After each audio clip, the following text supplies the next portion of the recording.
দরজাটা বন্ধ আছে। আমি জানলাটা খুলে এটা দিয়ে ভেতরের দৃশ্যটা দেখানোর চেষ্টা করছি।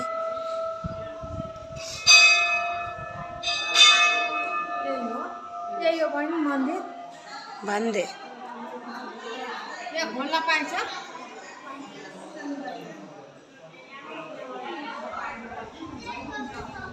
চারিদিকে পাহাড়, পাহাড়ের কোলে মন্দিরটা, খুব সুন্দর জায়গা।